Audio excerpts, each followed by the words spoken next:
มึงแนวว่าโอ้ให้ตูดเขา พวกกลางนี้ได้มันบ่เพียงนึง เอ้ยตูดเขาเนาะ โคตรจะเป็นได้หนังสำนี เหรอจังน้อยบ่สิเมื่อเลยแนวใด กูกำลังดินก็แล้วฝากข้างใน เนี่ย โอ้ตะคลิปแล้วกำลังดินอยู่นี่เลย บ่ข่อยก็ห่วยข่อยมีเวียกต่อเด้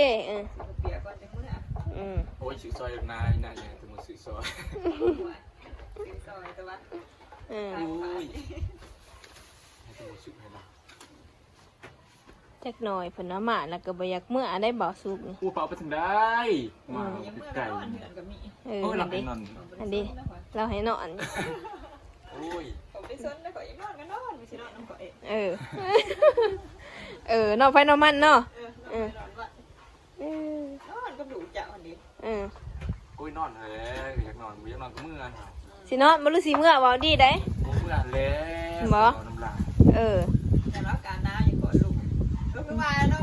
เออ โอ้ยเราหนาว โอ้ยเราก็แฮงกอดเมียเราพุ่นแหล้ว2คนพุ่นเออ โอ้ยอันนั้นเราหนาวเรานอนก็นอนเราเอานอนเตียงมา บ่ โอ้ยแฟนเรา นานๆสิห่วย วีเรา จักเพนผู้ใดเลยเนาะ โอ้ยนอนก็นอนตลอดโอ้ยการทำงาน เสียสิไม่นอนกับเมื่อผมก็ดิ้นขาจะไหวนะ เออ โอ้ยมันน่าไปได้สิมาลินนะ มื้อหน้าสิมาใหม่อีก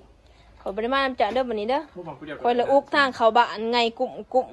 โอ้ยทางงานเลย ใส่กันนอกบ่สนะ บ่มีแต่เพิ่นใส่สบายแล้วเพิ่นค่ะขี่มาย่ำพ้นอย่าว่าพ้นเนาะน้ำพ้นกับเปื้อนทีหนึ่งป้าเจ้าย่ำแหลกก็ไงกลุ่มกุน โอ้ยมาไก่ยังจมมีนานจมมาทุกทางโอ้ย บ่จมสิไปใส่เนาะเพิ่นแล้วก็ได้ใส่กันนอกแต่คนนั่งอยู่ได้หานี่ก็ยังว่าอยู่ โอ้ยลมมันพัดเด้มันอูมาเป็นหยามเลย เ